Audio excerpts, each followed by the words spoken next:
and was checked. The puck sat there for a moment. Now York is shot. Score! Cam York's first in the National, and it's 2-1 Philadelphia. This is episode 84 of the Liberty Yell. Danny Deemer here with Chris Stumbo. As always, how are you, buddy? Terrible. Awful.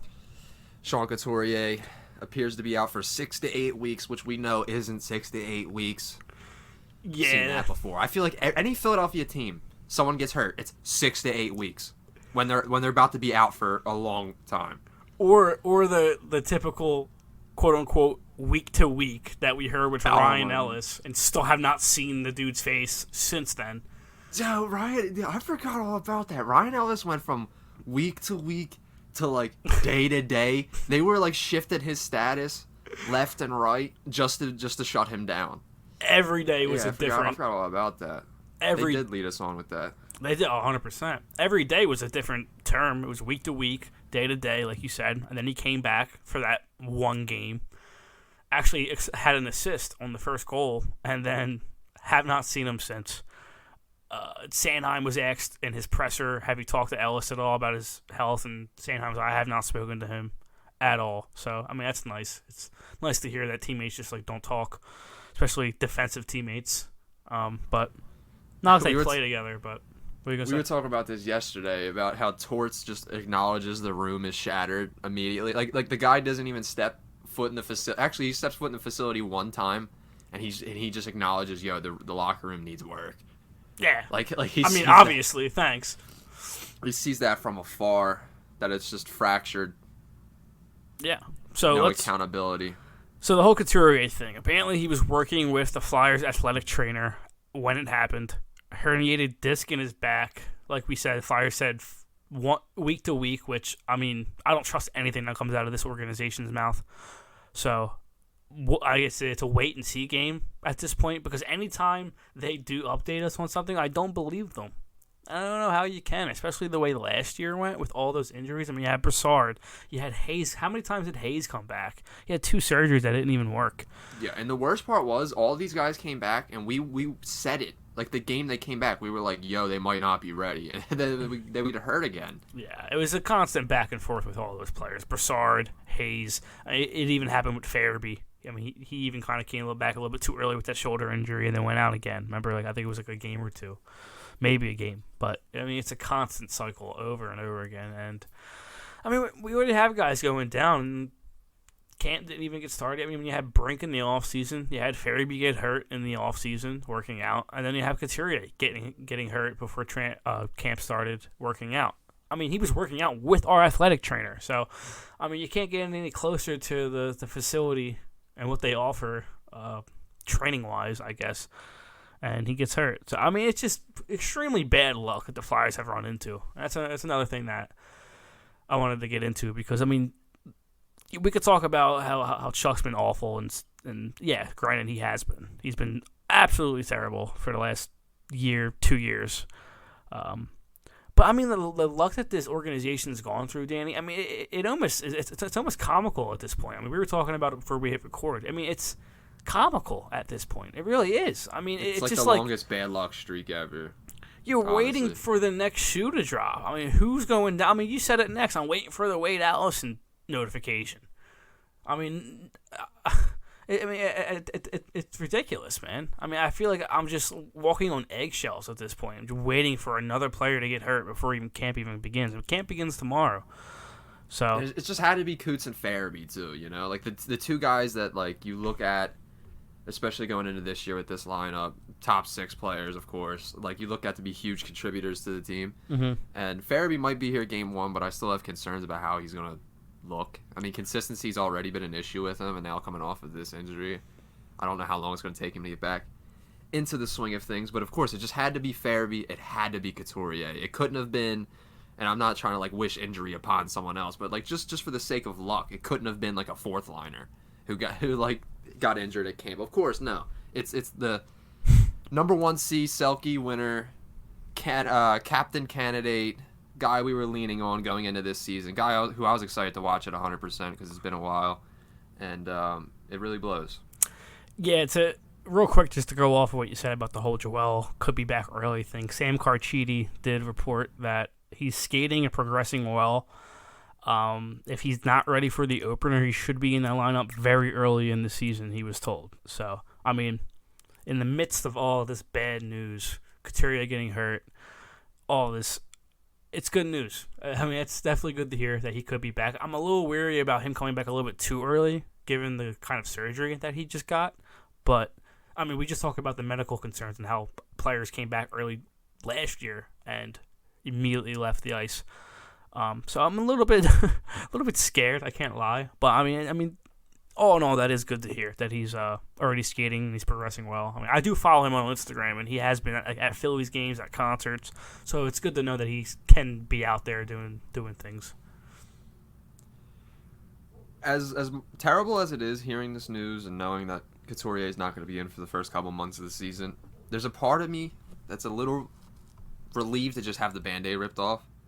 Like, there was no reason to have any hope going into this year, but as the diehard fan that I am, of course there's little slivers I hang on to. Like, whoa, what if everything just goes perfect and Coots and Frost are on battling together night in, night out. Frost takes the next step, York takes the next step, Hart's a star. Like, these things always, even though they were slim chances, these things always popped in my head. And now with this news, it's just kind of like, with every news that we've been getting this offseason, it just kind of cements, like, nope, you should have no hope. You should have no hope. Go into this with no expectations. Yeah, I mean, it's been the little sliver of hope that I had personally going into the season was Couturier and banking on him getting back healthy. But, I mean, when your roster is all the way to the cap ceiling and you're banking on a guy who has been injured the last 3 years, I mean, let's be serious. Let's sit down here and talk. Couturier has not been able to stay healthy for the last 3 years. I mean, he had that weird injury against Buffalo in that shortened season where he got hurt, I think, game 2. I think Frost came in and replaced him and then got hurt his second game. Last year he got hurt, obviously. He was out for a very long time. He's playing hurt since October. Like, that's something we got to keep in account as well. Yeah. Like, yeah, he missed games like Christmas onward, but before then he was visibly hurt. Oh, definitely. I mean, we talked about that in previous pods. I mean, he was very visibly still hurt, still dealing with something, and then finally he just couldn't take it and had to leave the ice. And now we're still dealing with. I mean, it's not the. Is it the exact same injury? Was it a herniated disc the first time too? Because I'm pretty sure it was. So I mean, for him to re-injure his back, and to do it in non-hard contact drills as well. I assume this was not really a physically taxing drill. He must have just planted his feet wrong or something. I mean, I don't think it was a very physical drill because he was working with like the athletic trainer, so I don't think they were. I think that's the scariest part about it. Yeah, it's like he probably didn't do that much movement, not that much exertion. It still probably happened. But the best part, not that there's any good part about this, but obviously I'm joking. The best part about all this is the people that are now on Twitter clamoring that when he was signed to that extension, that he should have been traded beforehand. Oh, because you definitely predicted that this was going to happen, that Couturier was going to have this string of bad luck with injuries when he signed that extension back in August of 2021, I think it was. Everybody was in unison that this was a pretty good deal for Sean Couturier, a 28, 29-year-old player who just won a Selke.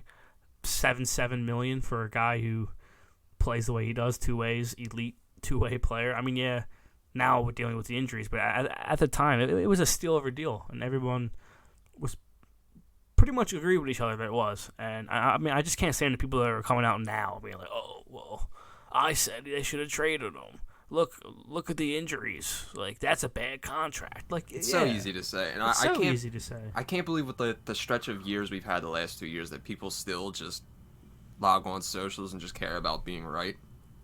Dude, I just want my team to win the goddamn game. I know, man. I no longer care about, like, being right or, oh, my take from last year was right. No, we've been poverty for the last 3 years. I just want to win games. I really don't care if you were right about Sean Couturier's contract concerns 2 seasons ago. Whoop-de-fucking-do. We still blow. I mean, you can go back on any pod, any Twitter feed, any Twitter account, like, whatever you want to do. You can go back on anything and find where people were wrong, find where people were right. But, I mean, for people to jump on Twitter. I mean, I saw it today while I was working. It's a lot of people. Like in the replies. I called this. Like, this contract sucks now because of the injuries. Like, yeah, I mean, obviously it does. We're sitting Let's here. say dealing we with didn't it. sign it. Are we in a position this year where we're gonna win? Well, think about it. When they handed him the extension, Giroux was still on the team. The thoughts were the team was going to be good. Couturier signs a team-friendly deal at 7-7 in hopes that Giroux comes back again. But, I mean, the worst possible situation happened with the team. Giroux left. The team sucked. And now Couturier's hurt again. I mean, it's just like a string of bad luck. And we just talked about it. I mean, when does it end? I mean, at some point, it's got to end. It has to end with one of the young guns. That's it what I... It has to. That's what we... There has to be one young gun. And, like, we keep talking about this. Mm-hmm. And let's just get into it now, honestly, because I think it's an interesting discussion topic. Like, with the amount of chances and playing minutes there's going to be going around this year, I find it hard to believe that not one prospect is going to just exceed expectations glowingly. It has to fucking happen. I mean, like... Statistically, it has to, right? Like, I mean, at this point... It was different under, like, Mike Yo, AV gets fired, players are getting called up in the middle of this dumpster fire season. Like, there should be a little bit of stability with Torts. I'm hoping there's more than a little bit. Like, there should be a level of stability to the point where these players feel comfortable, and we're not seeing us just getting wiped like last year, like 7-2, 7-1, no fight in the team. I mean, honestly, you might still see them get wiped like 5-2, 5-3, but I mean... like in Boston, but it won't be terrible watching it, if that makes any sense. I mean, obviously it sucks to lose a hockey game, but I mean, Torch is really going to have these guys ready to play. I mean, I really do believe that, and I mean, his message today to season ticket holders really, I mean, not to kind of hop on the bandwagon because I'm a huge Flyers fan, but I mean, it's tough not to get excited by him saying that. It's I think pretty cool. Why I said to you, like, I wish he had better is because a letter like that, if we had a good lineup, like, I'm seeing red. Yeah. Seeing a letter like that. And, like, I love seeing it now. Don't get me wrong. Like, we need a culture like that. We need a coach like that. I love seeing it. But, like, it just would have been different if, imagine, all these injuries didn't happen and maybe we did get Johnny Gaudreau going in. Like, I would be seeing red at that letter. Yeah, definitely. I mean, and that's something that we've been waiting for as a fan base since the Rangers did it years and years ago. I mean, just be transparent with us. Talk to us. We talked about it in previous pods, and they could have came out with a letter like this and not obviously say we're going to suck on purpose, but like, hey, we're going to take a step back and see how these young kids are doing, and we would have been okay with it. And I mean, this is the first time in a very long time that we've gotten a message from the organization like this, and now it's coming from John Tortorella, and I loved it. I mean, like, everything he said. Not to go crazy, but I mean, like, every single he says, quote, "Every single player will be tough to play against, and above all, give an honest effort. If they don't, you won't see that player very much. That alone will be the driving force to our success and will define our 2022-2023 season." Like, if that player doesn't do that, you will not see him. Like, I like hearing that. I mean, obviously, coaches do that everywhere, but hearing him say that, I'm sure the guys are like, oh yeah, I mean, this is going to be a tough camp. I mean, they've already come out and said we've been warned that this is going to be a pretty crazy camp. So good. I mean, we know more than anyone. They need that fire under their ass, dude. Yeah, I was just thinking today, like, they don't deserve an easy camp. No, they shouldn't even be here. So, like, the fact that they are, it's like, you better be ready. Seriously. Absolutely. A lot of those players I thought wouldn't be here this year, but they are, so better be ready, because this is your last coach. Oh, absolutely. I mean, I will refuse to sit through any more coaches with this exact same roster, this exact same core. I mean, obviously, Giroux is gone, but people know what I mean by that, like Konechny, Couturier, Hayes, those guys up there, Provorov, Sanheim. It's the same dudes, so. All right, I'm about to put a scenario for you. Throw it at me. Ready? Mm-hmm. Season ends. We're in a top 10 lottery position. We're in the top 10? Or? Like, yeah, like come lottery night, like we're within the top 10 in that running, and we're going to be watching. Like, we're going to think that we have a chance. Top 10, though. Not as good as last year, but top 10. Okay. 2 young guns break out. Cam York and one of Forrester or Frost. And like they break out to the point where you're genuinely fired up to watch them next year. Tough. To see what kind of strides they take. What is your like assessment of that at the end of the year? Is that like what you're striving for right now? It's obviously not to make the playoff because like that's not a realistic expectation now. It's just not. Yeah, it's tough. Is it to lose as much as possible, but have those players that are gonna be here in the future really just find their mold? Like, is that really what we're just gonna be sitting here watching for? Yeah, I mean, me personally, and I'm sure maybe Torts, but for me personally, for this season, this is what I want to see. I want to weed out the guys who don't want to be here, find out who's going to be a part of this core or this team for the next couple of years, and the young guns to take a step. So the guys like Cates, Tippett, York, Forrester, Desnoyers, Wisdom, even Konechny. I mean, he's still a young kid, 25. Those guys to take a step. But, I mean, most of all, I mean, Torts is going to be here for 3-4 years. So I think this first year is going to be let's weed out these guys who don't want to be here, who don't work hard, who are part of the problem. And let's see who wants to be here, who works hard, and wants to be a part of this organization for the next 5-6 years. So that's what I want to see. I just want to see them work hard, have accountability amongst each other. And even, like, we talked about it a couple of days ago, accountability, not just with the players and the coaches, accountability throughout the entire organization. Like, I have Tortorella coming in here talking about the locker room and how bad it is, and they haven't even have players on their media interviews basically not calling each other out, but, I mean, Hayes was basically saying if you want to say someone's playing bad, but don't want to hear it when you're playing bad, no one's going to take you seriously. It's basically what he said. I mean, that's a shot at somebody. Don't know who it is. But obviously there's something going on in that locker room. So I just want to see accountability throughout the organization. And that means Chuck Fletcher and Dave Scott. And that's where you don't see the accountability. Like, if you want to talk about the players, that's fine, and I agree. But, I mean, let's talk about the top. Where's the accountability for Chuck Fletcher? Where's the accountability for Dave Scott? I know Dave Scott's basically the boss, so, I mean, can't really fire himself. But, I mean, people are getting promotions within this organization. And I know Valerie, she doesn't really have anything to do with the actual team. I'm not saying that. I'm not throwing fits because she got a... It's the principle of it. Yeah, it's just like... It's a bad look. It's a bad look. I mean, like, she's probably good at her job, obviously. She's good at her job. She's got a promotion. And, I mean, good for her. It's nothing against her. She doesn't really have anything to do with, like, the actual hockey team and how it's built. But it's just, like you said, it's kind of a bad look when your organization is just in turmoil. Just complete turmoil. So I just want to see accountability is just the number one thing for me. Work hard. And just, I don't want to watch shitty hockey. If they're losing like 3-2 games, 4-2 games, and like they look okay, and like there's a couple of young players that look like they're guys, then I'm okay with that. I'm okay. I mean, this team isn't good, and they just got a lot worse with Sean Couturier going down. And if I had to guess, he's not playing this season, so he's out for the year. He's not playing.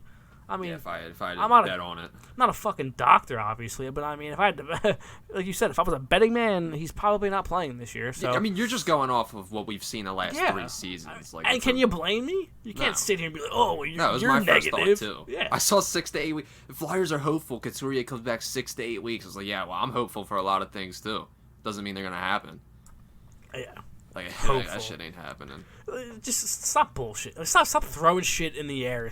Like, literally, like one do. episode ago, we were just saying like, all right, like they didn't get JG, they didn't do any of this, and then they're gambling on an unhealthy lineup.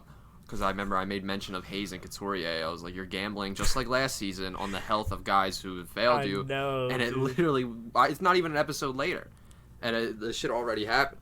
I mean, I'm terrified of Hayes going down. I mean, I don't want to throw that in the air, but I mean, I've seen so many comments over the last couple of days and been like, we're a Hayes injury away from having like from Scott Lawton being our 1C. I mean, it's fucking brutal, dude. It's bad. It's really. I'm not trying to be a negative person, but I mean, injuries are gonna happen. I mean, we can't forward any of them except on the right wing because we're loaded on the right wing in this organization for some weird reason. Like, the right wing depth in this organization is actually kind of nuts. I was talking to a follower about it today, but all in all, to throw that question right back at you, what would be a quote-unquote successful season for you? Obviously, making the playoffs and winning a round would be successful, but I mean, I don't see that happening. Yeah, that's not happening. Yeah. That's not successful for me. That's actually like a Stanley Cup for me. Like, that's how far of a reach I think it is now. Especially with, like, this division. Like, Torts would have to do his best work yet. Seriously.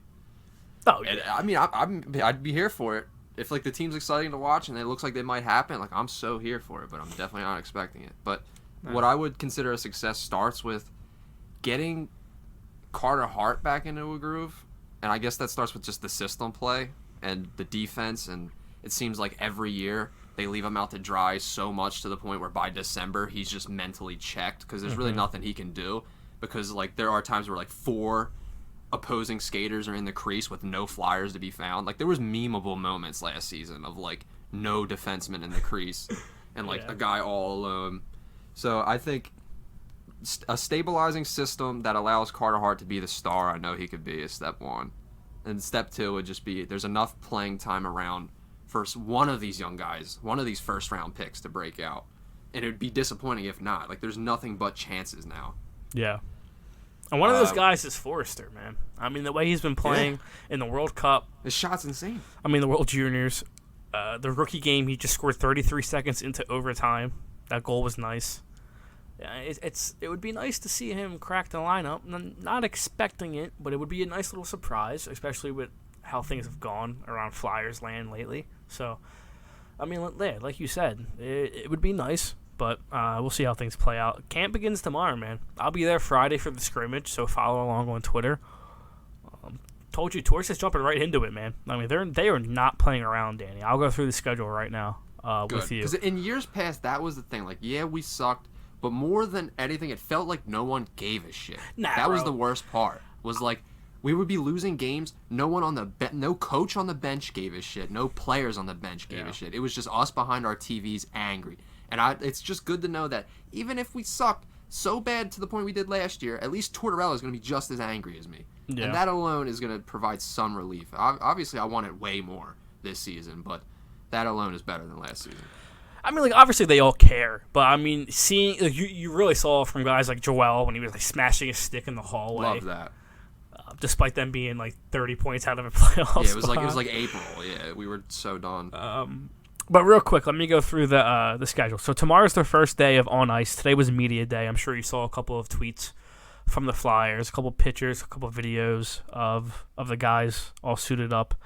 But tomorrow's the first on ice session, and Torch is breaking them up in the 4 groups: Group A, B, and C, and D. So 8:30 in the morning. I'm not sure because I don't have any of the schedules from the last couple of training camps that I've gone to. But I do not remember training camp beginning this early. I could be completely wrong on that. Somebody fact-check me if you're listening on Twitter and let me know. But, the first session is 8:30 to 9:15. That's Group D. Second session is 15 minutes later at 9:30 to 10:15. Group D is first. Group C is second. The second session ends at 10:15. Third session begins 15 minutes later again at 10:30. Ends at 11:15. That's Group B. And then Group A comes on at 11:30 to 12:15. And then they jump into a scrimmage tomorrow at 9 a.m. Group A versus Group D. And then Group A and Group C have a scrimmage at 1. So, I mean, they're jumping right into practice tomorrow, and then a scrimmage on Friday, and then a game on Saturday with a morning skate. So, I mean, Chuck wasn't lying, man. You got to come to this camp ready to fucking go. And if you're not ready to go, you will be left behind. And I love that. I mean, that gets me excited. At least we can have that and hang on to that. Yeah. Like, it's a we busy lose embarrassingly. I'm going to watch that Tortorella press conference, and I'm gonna love it if he chews out players or even choose out like referees or something over an awful call. Like I love that shit. And then Sunday, the day after their game versus Boston in Philly, Group C and Group A will scrimmage at 9 o'clock, and then Group D and B will scrimmage at 1. So, I mean, right after their preseason game on Saturday, they will scrimmage yet again on Sunday. So, I mean, Jesus. Monday's their first day off. The 26th is their first day off. And then they have a game on the Tuesday and then another game on that Wednesday. So, I mean, dude, this is... They're going to be... It was Hartnell or Ryan Callahan's interviews about Tortorella that I saw him say that, like, his first camp with Columbus, I guess it was Hartnell, his first camp with Columbus was just an eye-opening for everyone. Oh, yeah. Like, oh, shit, this guy really means business. And, like, there was a lot of testy moments, but in the end, he said, like, by midway through the point in the season, he felt like they were the most complete team with the most identity they've had. So, I'm sure Atkinson is warning the boys about, like, no, seriously, like, get ready for this training camp. It's going to be hard. I'm sure he's making his rounds because he's the only one on the team that knows personally how John Tortorella training camps are. So we'll see. I'm excited. Even though the team's gonna suck, I still missed seeing the boys out there playing. Obviously, I mean, we're hockey freaks, Danny. We're going to be watching this team for some weird reason. Honestly, I loved watching Cam Atkinson last year. He was such a joy to watch. Stud. Yeah, dude, he felt like one of our best. He was one of our best performers. But he's honestly a guy. Now, I don't know if this is a hot take. Probably not. I mean, at this stage. But if he has a good year this year, I'm shopping him heavy at the trade deadline. Oh, yeah. I think that's set in stone with any aging player. Absolutely. Because like, Konechny's kind of on the same deal. He's younger. I'd say Atkinson's a better player as of right now, but hopefully Konechny can get back into shape and it's the windows, though. It's the windows. Like, while Atkinson is still going to be a producer in the NHL, we're not going to be competing. By the time we compete, he probably will be out of his prime window. You know what I'm saying? Absolutely. No, 100%. That's why it would just make more sense to shop him over TK at that point, especially considering who has a better season and who can get you more. Like, if Atkinson has like 20-something goals at the trade deadline, I mean, that's beautiful. That could be very useful for us. And honestly, I don't want Chuck making the decision. Like, I want Chuck going with Briere in the saddle, making the decision. Because I don't want Chuck to touch any more of this roster than he already has. I'm done with it. So if you could say to me a scenario where we get a good draft pick, I think Hart had a great year and his defense allowed him to have a great year, and there was a couple breakout young guys. Successful year in my book. Yeah. I mean, and then we shop, like say we get some assets for Atkinson at the deadline, and then JVR frees up in the off season. Yeah. Just like that, yeah. You got me, like, you're snowballing something here, and you got me following the path. But what would have made getting Gaudreau good with that is he could have been on the team when all that happens. Like, you weren't just signing Gaudreau for this year. You were signing Gaudreau for the next 7-8 years. To be a part of your core for 7 years. I'll never get over that, Danny. And I don't give a fuck. Couturier going down, like, if we would have signed Gaudreau, in my mind, it would have just been like, maybe it's time we cut bait on Couturier and just let Gaudreau go ham. You know what I mean? Like, that's what I would have been thinking right now. But I'll just never get over it, bro. I don't care how many times people tell me to stop talking about it. I will never get over that. Never. You can't get over it because they made it sound like it was going to happen. Your general manager said in March, we still think we're going to win. And we're going to try everything possible to win. And you watched him do absolutely nothing. Like, keep JVR, get a defenseman. Delorier, Braun. Delorier, 4-year deal for a fourth liner. And, like, the scariest part about all of it is that they, as in, like, the quote-unquote brain trust over there, genuinely think that they're, like, tougher to play against and will be better. Or at least better than last season. 3 straight off seasons of failures, and I haven't seen one leak, one rumor like, yo, Chuck might be on the hot seat. Like, no, every time something bad happens, he's sitting right next to Dave Scott, and they're both just, like, geeking it up with each other. How much you want to bet we get the typical, oh, the injuries hurt us at the end of the season from Chuck if he's still here? I don't even. That would be such a risky thing to say that. In a year where everyone knew we were chalked. Like, it was different. Like, last year, like, going into the year, there was definitely some hope. That's why I was so upset last year, is because I actually thought that was a good team. Like, maybe not, I didn't think maybe it was a contender, but I thought it was a good team. Like, I really did. And when they failed me, I was Incredibly disappointed. As was I. But let's go through some questions real fast. I mean, not real fast. We actually have a couple. Bleed Orange and Black, our guy. Gents, this was a rough day for the organization. If Coots and Ellis are on LTIR, do you see management making other moves besides bottom depth players? How do you think this backup goalie situation will work out? Hoping are the best, but I'm cautious going into this. Hopes are the best, but I'm cautious going into the season. Miss these pods. Let's fucking go. TLY.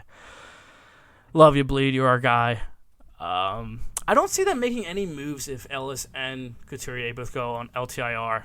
No, if they do, that's a slap in the face.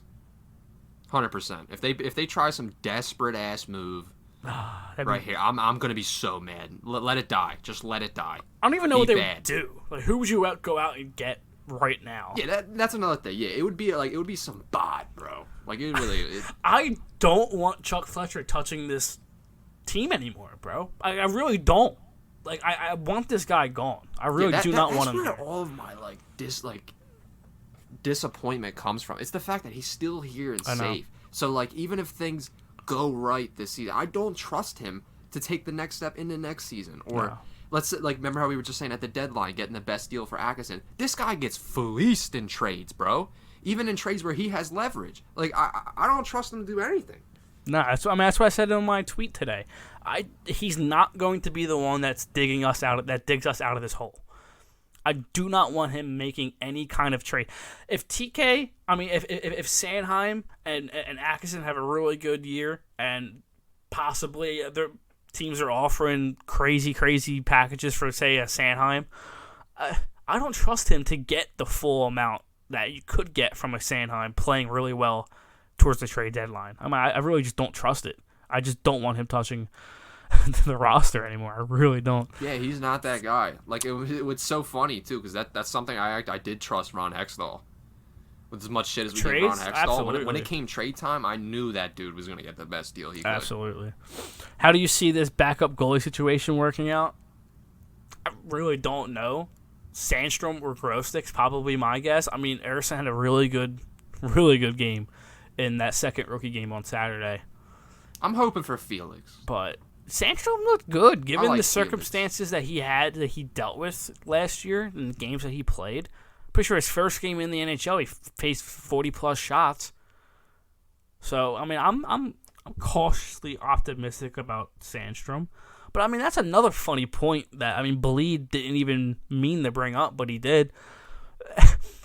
Danny, have we really acknowledged the fact that they've walked into this season without an actual backup? I think we did around... No, we haven't, like, in the last couple episodes, but we did make mention of it, like, going into the free agency period and the period where we were supposed to be, quote-unquote, aggressively retooling. Because I remember we were like, oh, maybe the reason why they're not addressing backup goalie right now or anything is because they have their eyes set on Gaudreau, and obviously that was false. So I guess they're banking on internally, because there's really, like, the market's so dry now. Yeah, there's really no one out there that you could get. You couldn't even get like a Peter Mrazek right now if you wanted to. Like, the market's that dry. So to go back on that Sandstrom, his first start was San Jose, right? April 13th versus the New York Rangers. No, I'm sorry. December 30th. You're right, against San Jose. He faced 46 shots that game. It was a great game to watch. He was good. It was really enjoyable to watch, and his team left him to dry that game. Yeah, that's what they do best. Bad, dude. Like, usually you see, like, at least in years past, like, say, like, a Rob Zepp comes up, or, like, a feel-good story goalie. Like, I feel like the team always plays harder and gives them, like, a better effort in front of them because, like, they know that the goalie isn't going to bail them out. Yeah. It was just funny last year. They had a backup goalie from the Phantoms. They still just left them out to dry. Bad. Or, like, have fun, bro. And he tore it up. Did we lose a shootout? We did lose that game, yeah. But it wasn't his fault. I remember thinking to myself, you gotta win that game. Like, I know we suck, but come on, you gotta win that game. Your goalie just gave you 46. We texted back and forth that night, like, you have to win that game for him. Don't care that we're 35 points out of a playoff spot. You have to win that game for him. And he stood on his head. Like, first career start, and You let them face 40-something shots. Like, that's ridiculous. I'm sorry. It's brutal. In the net hockey, what are you guys going to do when we are last in the league but still end up with the 6th picks? Also, you boys going to go to any games this year? Possible meetup. Definitely meeting up at some point this year, 100%. I'm going to be down there. This year should be better than last year. So. Yeah. I'll be down there home opener, so if you guys are down there, let us know. But what are you going to do when we end up last in the league but still end up with the 6th pick? I mean, that's just the Flyers' luck, baby. I have just, and this goes back to me, holding on to any bit of hope I can to not go insane here. I just have this feeling that if we're in that mix, that the league's going to give us a good pick. But I was wrong last year. The Devils stole our spot last year. So. I can't fucking stand the Devils, man. That just made me dislike them even more. Dude, how funny was that when we were watching that together and we were like, no, dude, the Devils moved up. We were like, dude, what a day. That was the start of it all in hindsight. I should have known right there. We weren't getting Johnny Hockey. We weren't doing anything good. It was all going to go downhill right there. Honestly, we should have realized that then. Seamus G, actually, with a really good question. I've been thinking about this last day. What's your pitch to convince a casual Philly sports fan to watch a single Flyers game this year? Wow. That's a really good question. It's a difficult pitch. It shouldn't be. That just goes to show how just annoying this team is. It really shouldn't be that hard of a pitch, but it is. Oh, I'm gonna have to think about this one. It's the hardest pitch with any of the major sports in Philadelphia in a really long time. I mean, it's even harder to pitch. I can't think of one. No, I can't. It's harder to pitch the Flyers right now than it was when the Sixers were tanking, because at least the Sixers were like publicly tanking and everybody knew it. So, like, I'm trying to think of like what I would say. Like, oh, well, maybe the Young Guns will be good. Well, maybe. Like, there's no like. Honestly, there's no Zegras on here, so like, there's not. I hate saying this, but I probably would say something about Tortorella, like kind of like getting them into shape. Is what I would try to start with at least. Maybe they're more physical. Like, they're going to be physical. They're going to be aggressive. They're not going to be a snooze fest. Like, I mean, that's where I would try to start. I mean, I'm not going to try to convince people that they're going to be a good hockey team, because then I'd just be lying to them. But I would probably start with some sort of Tortorella reference about what he said since he's been hired, and then try to say something about how let's have fun watching hockey and see what the Young Guns do under Tortorella. Like, I don't know. Like, it's Carter Hart could be really good and kind of carry us. I have no idea. I think that's what mine would be. Mine would be like, keep an eye out for Torts. Like, Torts is always known for creating like great defensive systems, so keep an eye out if the Flyers play that way. Carter Hart might just take the next step. Danny, is that the only way that they're good this year? If Tortorella makes a great, like, if Tortorella looks at this roster, hey, I just lost Couturier. The only actual centers I have on this team are like Hayes, Frost, and Lawton. So if he's like, I'm going to create an extremely, extremely good defensive structured team, and then Hart is good behind that, if that's the only way they can be good, isn't it? Because, I mean, they're not going to score 6 a night, 5 a night. So it is, and it can happen. Like, that's the one thing. Like, that's the kind of the one wild card in this, and that's why I'm not saying we're automatically resigned to picking top 5. That's why I think it'll be like top 10. Because I do think Carter Hart's going to steal plenty of games in that system. I just don't see the team being top 5 bad with John Tortorella as the coach, Carter Hart as the goalie, and then, I mean, we talk about it. Finding their groove. Like, they really were finding their groove, enjoying playing with each other last year. Like Frost, Tippett, Cates, all these guys. They were. You could tell they were having fun out there towards the end. Definitely, but then again, I mean, skill out skills no skill. So, I mean, at the end of the day, we're just not as talented as other rosters. So, I mean, it'll be really interesting to see how Tortorella will try to attack other teams with this roster. And I've heard him make mention of this before. At the very least, like, say a team's coming to our building, Saturday night primetime game, it's gonna be fucking hard, and we should be in a position to maybe win that game. That's what I'm asking for. At the very least, now I'm talking bottom of the barrel. At the very least, be a hard team. Like, be a team that skilled teams like Colorado and Tampa don't want to come and play. Don't want to come into your building and play you. Just at least, I mean, if you're gonna be bad, at least be a tough team to play against Especially think those that's skilled teams. I think you just hit the nail on the head right there. Right? You're not asking them to be a playoff team, but you're just asking every now and then when the big boys come to your house, like you shut them up. Yes. You pull out a good game. You pull out a good win, a good performance. Yes. Team win. Because that's showing me the culture is getting better. Yeah, exactly. Defending your home turf. I do have confidence in Tortorella being able to instill some kind of accountability and culture into this team. Like, I love the things that he's saying. And I'm not just saying this because he's the Flyers coach, but I just like if the player's not going to do what he should do, you will not see that player. I just love how forward he is with things, and I really like blunt. I really think it's going to help some of these guys. Obviously, some guys aren't going to like it. Like not everyone likes Tortorella that has played for him. Whatever. Not everyone's going to like you, but I do think he's going to be able to get this team at least be accountable amongst each other. So we'll see. Very good question by Seamus, though. Thought about that question for a long time. Dude, honestly, that's like an article level question. Yeah. Honestly, it is. Might have to write that one up. Jake, our guy. If Cooch is out long term, where does this team finish out of 32? And we kind of just talked about that. About how we don't see them being a bottom 5 team because of Torts and Hart. Yeah. And also don't see them being a playoff team. But like I can see a scenario where maybe they get off to a hot start.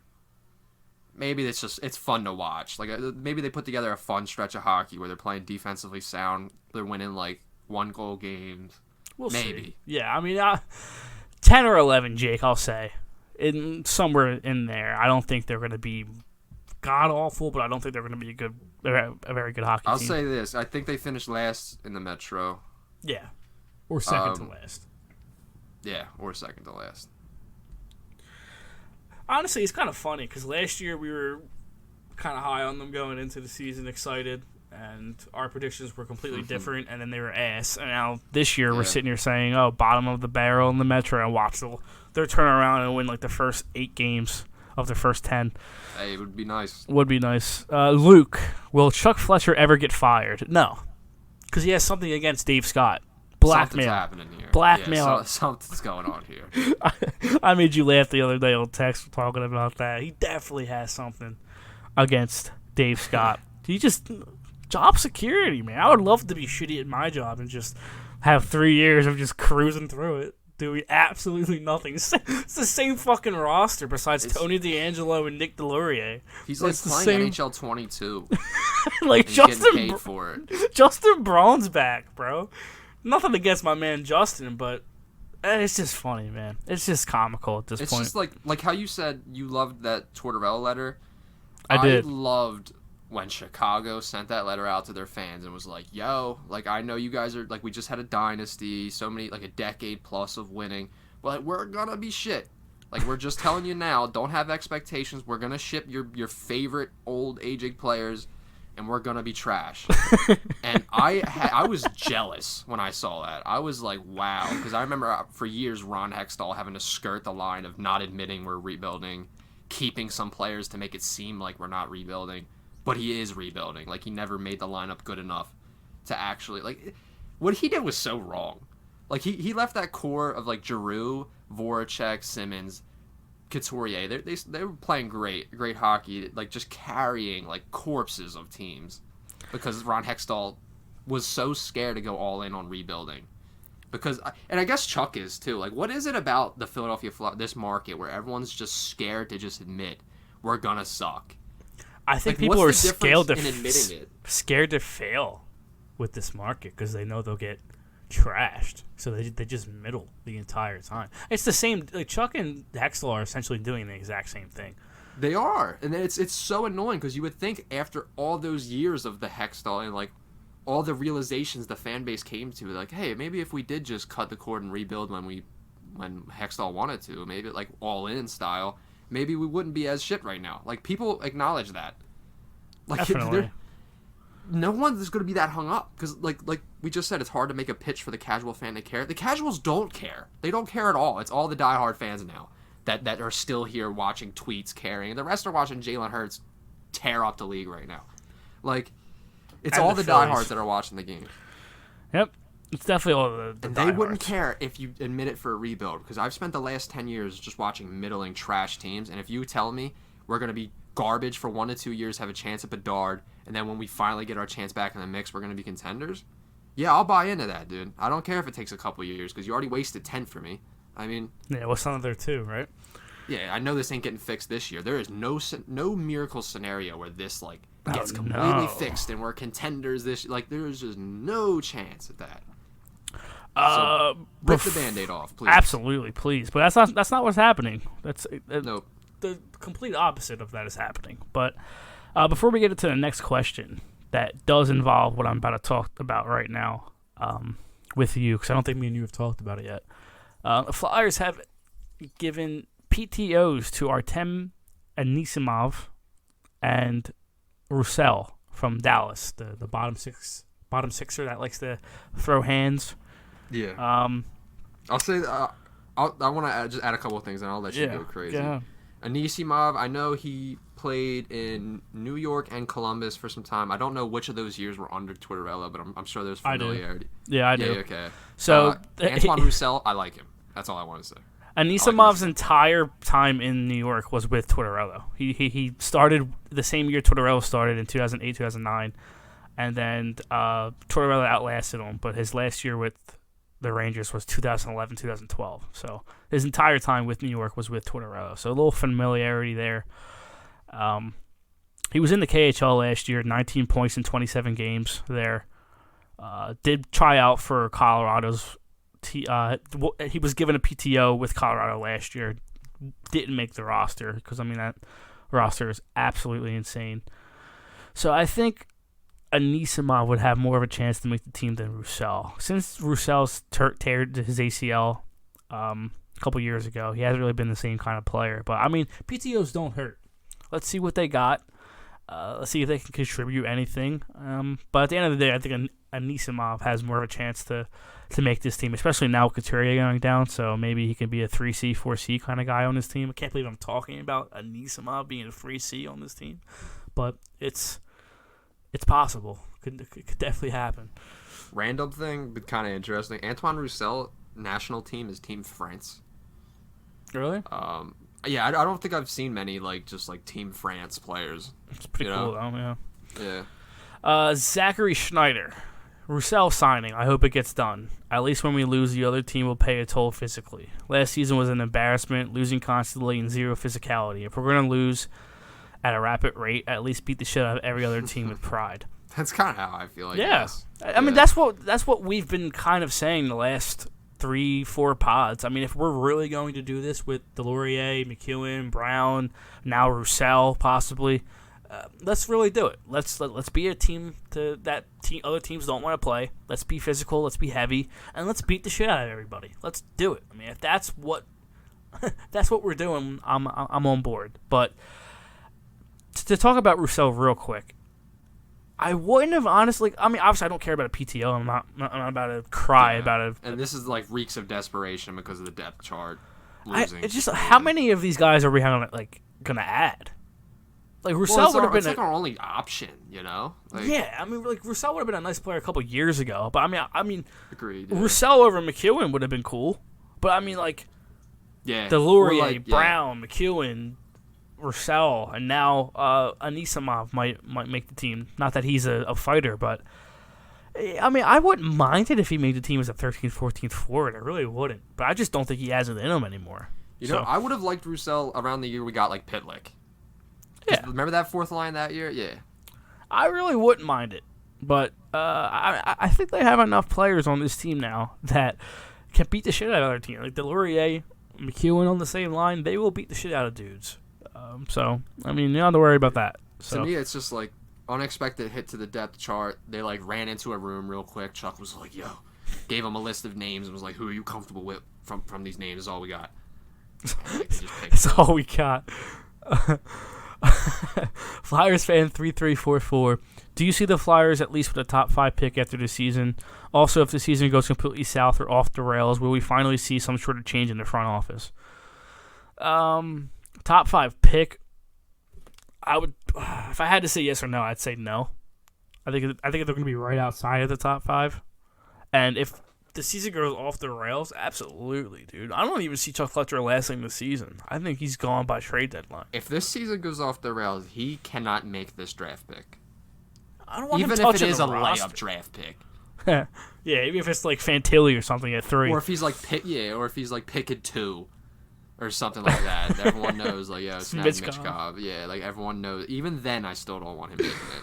And our luck would be he would snag Mitch Cobb, and then Mitch Cobb would be locked in Russia for the rest of his life, not allowed out. Dude, that's a scary prospect to think about. I'm sure. I wonder how that's gonna play out. I mean, not the joke about it, because there are like actual lives being affected. I mean, we just got an update. I know what you mean, though. Like, it would be our luck. Yeah. I mean, our goalie. Like, actually, we just got an update on him today.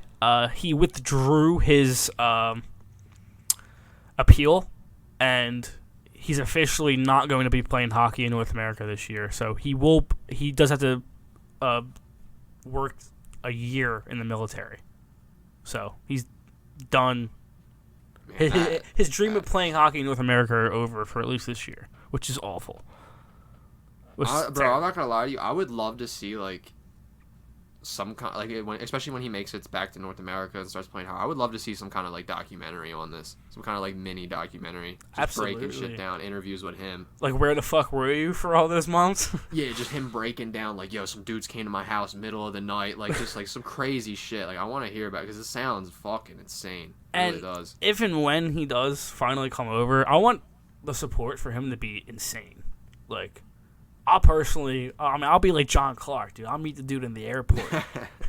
Like, seriously. John Clark is at times creepy as fuck with that shit. Stays in the airport, bro. I mean, these guys are fucking tired getting off planes, and this guy has a microphone in your face. And this guy, I'm pretty sure John Clark's like 6'6". Like, he's a tall, big motherfucker. Yeah, like you notice him. Yeah, like you see him hawking you from down the airport. Like, the funniest shit to me is when we traded for Jimmy Butler, right?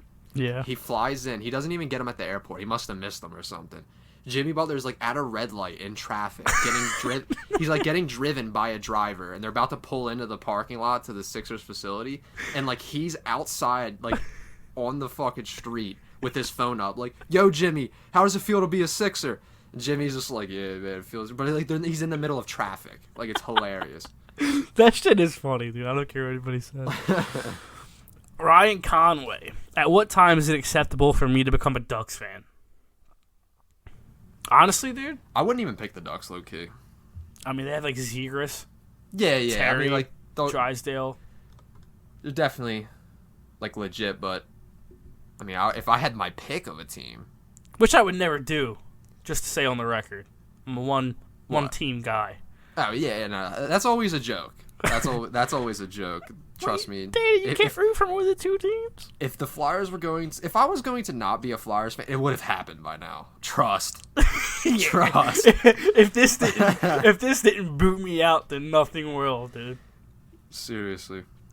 This is gonna make it all worth it. That's what I always tell myself in these dark moments. The day we finally win something, hey, I could be 48, but still, the day we finally win something, I'm just gonna be like, it was all worth it. At the end of the day, hopefully, our luck will just forever be in just mediocrity for the rest of our. Oh no! Nah, imagine like we're 28, and we have just a consistently good contending team, like year in, year out. Would be nice. It would be worth it. Yeah. I mean, if we're 20... Danny, if we're still this bad when we're 28, bro, I might fucking, like, just lose it. Like, year 10 of TLY, dude. just complete mental would be gone. Honestly, dude, I'd be a crazy person. I would be an insane person at that point. I mean... It's the same to me. We start this podcast, we get a playoff run. Next 2 seasons, atrocious. We're going into our 4th season with the podcast now, and it doesn't look like a playoff season.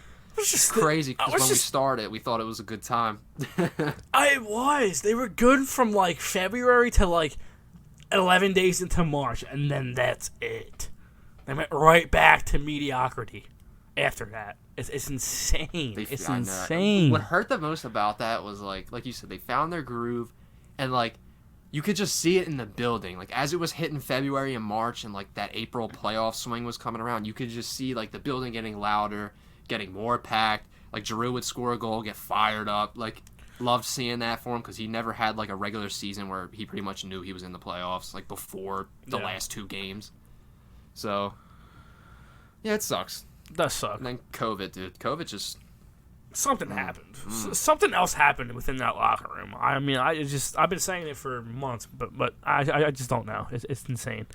Let's look at I had to take a guess, personally, and I'll be quick with this, I think it's AV wasn't vocal, especially during times where he really needed to be vocal, like benching a player or making a player sit, like Frost, for instance, making a player sit on like the 4th line for the rest of the game, not playing. Like, it was just not being vocal. Where I feel like Tortorella is just gonna pull a player in the room and be like, "You fucking suck tonight.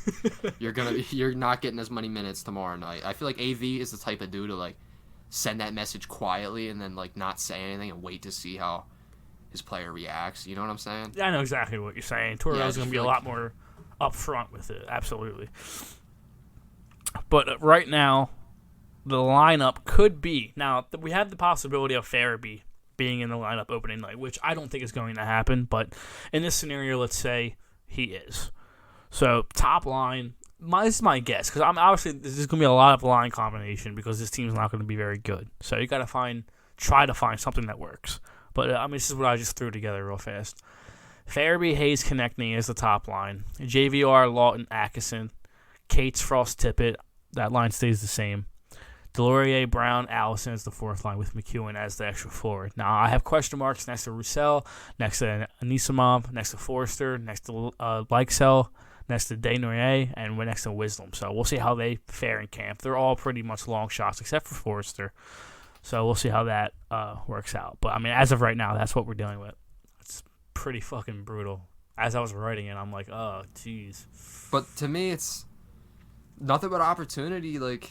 Yeah, there should be no reason why these players, like these young guys, if they make the team and they're performing, there's no reason why they shouldn't be playing power play minutes in big spots. Yeah, I mean, I 100% expect Frost to be on power play 1, maybe even Tippett as well. Like, if not, that is such a joke. And like, this is not my like Frost bias covenant. Like, that's a complete fucking joke. Like, people gotta admit, like, at the very least, the kid has skilled hands and he's a great passer, and we don't have many of that on this team or even in this franchise pipeline. So, like, you should put those players in positions to succeed. Yeah, I mean, I don't think it's bias for you to come out and say, hey, I think they should But some people would have you believe it is. Like, hey, they should put players in the best position to succeed that best suits their skill set. Like, I don't think that's a fucking crazy thing to say. Don't try to make Frost a fucking 2-way forward. Put him on the power play. Put the puck on his stick and see what happens. So, like, that's what should happen. But we'll let see. him hold the puck while the other team is down a man and just watch good things happen. Yeah, I mean... Because that's one of our hugest problems with the power play throughout the years that really bothers me is the indecisiveness. Like, a guy gets a puck and he has to settle it for 3 seconds. Look up, look left, look right. All right, this guy's open here. Quick little pass. Like, nah, there's none of that with Frost. He's going to get the puck. He's going to know who's open before he even gets the puck. Puck snapped over. Like, this is something we've been missing, especially with Giroux gone. Like, you got to fucking give me that. Speaking of the power play, I mean, there were so many times last year where me and you sat here and we talked about how passive they were and how they didn't move. They didn't move their feet during, like me and you always sat here talking about when you're one man up, move around, find each other in the slot, find some soft spots, whip the puck back and forth. But, I mean, none of that was happening. It's just all perimeter they always stuff. slowed down. And what confirmed it the most was when it was a 5-on-3, they were even slower than they were on the 5-on-4. Yeah. They like the 5-on-3s, they were worse than the 5-on-4s. Because we had multiple 5-on-3s this last season that were just, like, you're watching it and you're like, yo, they did nothing. Nothing. Like, they played catch for 30 seconds, lost the puck. How many times within the last 2-3 years have me and you said, I would rather be on the PK because they play more aggressive on the PK? And when we get a power play, how many times have me and you said to each other, honestly, can we decline the power play because they become passive as shit? Because they were playing well. Yeah, we were getting aggressive. Yeah, it's like they hold up. And like I said, it confirmed it for me when I saw that on 5-on-3s they are even slower. Like they are just stationary on the 5-on-3s playing catch. It's like, dude. And you said something absolutely mind-blowing. I mean, top-of-the-line hockey knowledge about the power play. You were like, when you're on the power play, you're up one man. So get faster, make quicker passes because you have more space. I mean, that's a crazy concept that you threw out there. But I mean, it's incredible. It's incredible. The last 3 years, I've been watching a power play that legitimately slows down instead of speeding up. It's incredible. I sit here. It's like they just don't know how the shit fucking like. It's how space gets freed. Yeah, it's like they just assume since it's a 5-on-3, naturally there's going to be one person with an open shot at it. No, it's not. You want the best shot, so you fucking move. You give the puck to one guy, have him beeline up the board real quick, draw a defender out, then give it back to the point, and just keep whipping it around. Like that's what Carolina and Tampa and Colorado did all throughout the playoffs. That just had me like, wow. And even Florida before they got completely. Every other team does it, dude. I have to sit here and explain what a fucking power play is. It's like wow. I mean, that's where we are. Carolina just looks too fast. Like you see them score a power play goal, and you're like the penalty kill, like you can't keep up with that. Like they were just whipping that. They knew where each other was going to be before they didn't even look. That chemistry was that strong. They didn't even look. They knew where each other was going to be. They just snapped it around. The best power play in the league, in my opinion, it goes Colorado, Tampa, Edmonton, or maybe Edmonton second. But I mean, those are the top 3 power plays in the league. They're incredible. They're absolutely insane. Keith Yandel officially retired. Just to throw that out there real fast. Played 77 games for the Flyers last season, 1 goal, 18 assists, -46. Officially retired.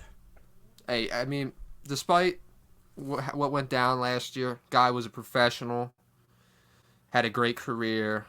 Last season we didn't do shit anyway, so I'm not gonna like hold on to him being trash in his last season. Good for Keith. Enjoy your retirement. Enjoy retirement, yeah, definitely. But hey, camp opens up tomorrow. Things are starting to get on their way. Really kind of kick things into gear. Now we'll actually have something to talk about. Actual things with this new team to talk about. Delorier, D'Angelo, all these quote-unquote new guys. Braun, brand new guy. It's going to be fun getting to know him. But it's exciting that things are back, that hockey's back tomorrow. Today officially, but tomorrow on ice. It's very... There's a level of excitement nice. that comes with having expectations as low as we do. It's almost like... Yeah. If anything plays out positively, it's like a pleasant surprise. Like I'm excited to see Desnoyers in camp because I mean he had a really good those 2 rookie games. Pretty sure he had like 4 points. He had 2 assists on the Saturday night. I'm pretty sure he had a couple points Friday night as well. Wisdom had a goal on Saturday night. Forster had an assist on Saturday night. So I mean, just a lot of these rookies played well in those 2 rookie games. Cates had a 1 goal, 1 assist on Saturday from his brother on the PK. They had a nice 2-on-1 where Jackson fed Noah. So I mean, there are definitely some storylines to keep track of. But you had me crying with Wade Allison. You were like, what? Maybe we should stop putting the 25-year-old in rookie games or some shit. Have you said that about Wade Allison? Yeah, I mean, you're like maybe we should stop putting the 24-year-old in rookie games. I mean, like, why the fuck is Noah Why the fuck is Noah Cates playing in the rookie game? Like, in all seriousness. He's like a fucking grown-ass man, dude. He's like 24 years old. Like, he doesn't need to be playing in the rookie game, but, I mean, technically he is a rookie by the NHL standards or rules, whatever you want to call it. Yeah, I mean, not else to talk about. That's pretty much it. That's pretty much everything, I think. Very disappointing news, but... Oh, terrible. The disappointment already happened. The big disappointment already happened in July, so this is really just salt in the wound that was already opened. Thanks, Chuck. Appreciate you, bud. God, Chuck, again. This guy, he skirts by again. I can't believe it. We are in the same boat we were in last season, and he's just skirting along. But we're in the same boat that we were in 2013. I can't believe it. Without Giroux.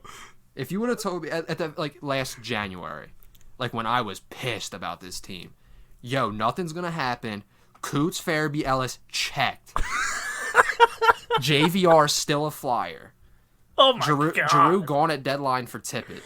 Like, it's nightmare fuel, dude. It really is. That's what I tweeted out a couple of days ago. I said, if you would have told me years and years ago that when I was 23, Giroux would be an Ottawa Senator, I would have fucking punched you, dude. I'd be like, what the fuck are you talking about? I know. That was something like people said all throughout his career that I always would be like, shut up. He's not going to Ottawa. And he went to fucking Ottawa. Like, the worst that's case how bad we scenario are. played out here. Like, this is the worst thing that could have happened. And it happened. And he's not, I mean, I'm still not even, it's weird. It's still weird for me. It really is. Seeing him in that uniform, knowing that he's not going to be in that opening night lineup, first game of the season, it's fucking still weird for me. So, people were like, stop talking about him. Like, no, he's one of the best players ever in this organization. So, it's probably not going to happen. But we'll stop talking about him on a day-to-day I'll say basis. this. The day we play Ottawa, I would fun. go right on FanDuel and bet him to get like a point or a goal or something. That's a lock. Definitely a goal, at least. I'm telling you right now, that's a straight lock. Definitely. And hey, an emotional game too when he comes back into Philadelphia. I mean, like, yeah, like that's gonna be crazy, man. No, it's When going to he be comes in with a different uniform, extremely emotional. video. I mean, I know we already had his like 1,000 game video tribute, but I'm sure there's gonna be an even cooler video tribute thank you thing. That should be a game we probably should get out too. Together. I'm definitely with it. That'd be awesome. Because that's I want to cheer them all one last time. I don't think I threw this out to Until you, the puck though. drops. But And I want Roussel, them laid out. oh, definitely want him laid out. Ristolainen changed 55. Changed his number to 55. I don't know if I told you about that, but Wait, what? I thought it already was. No. Risto was 70 last year. Oh, that's right. Yeah. Yeah, he's 55 again. So maybe that'll give him some kind of powers to not step up and take himself I out like of the play. it. I like it.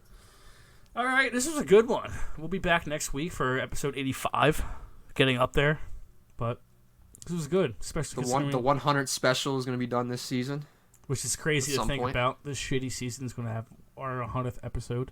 Hopefully, it's like some sort of good news is happening, or like they're kind of good at that point. That'd be Yeah, nice. just like shockingly good. It's like a game versus the Penguins. Just not like awful, like not top. I mean, bottom 3 in the league. Bad, please, at least. But we'll see. Yeah, I just want to tune in Have a good time. and know like they're gonna play hard because like this comes back to what we were saying last season. Like there'll be times we tune in and you just don't know what kind of team you're gonna get. Like you could get the team that goes down 3-0 off the start, or you might get the team that somehow starts well. Like very rarely, but somehow starts well. Yeah. I just want to know what team I'm watching night in, night out. Like I'm sitting down, I'm like, this guy's gonna play hard. When this fourth line comes out, bodies are gonna be flying. They're gonna be trying to get energy. Like I just know what to expect from my team, and I know my team, and I feel hopeful in my team, even if we're losing. If that makes sense. We'll like- see how Torts gets these guys going. Like a game against Boston. Like in the back of my head, I know we're probably gonna lose this game. But watching the game, I want there to feel like there's a chance we win the game. Yeah, I know. And I want that in like every game. Like you miss caring. You miss not laughing at them. I mean, that's what I did all that last season. Yeah, exactly. I'm tired of fucking laughing at them. I feel like I've laughed at them 70% of the time I've been a fan of them. Seriously, like dude, give me something to cheer for. Fuck. Please, anything, man. I'm begging. Forrester making the team out of camp. Literally, York exploding. I don't care. Hart being a stud. I don't give a fuck. Something. This was a good one, though. Episode 84, 85 next week. Follow us on all socials at The Liberty Yell, at TLY Danny on Twitter, at Chris Stumps on Twitter. Go Floor.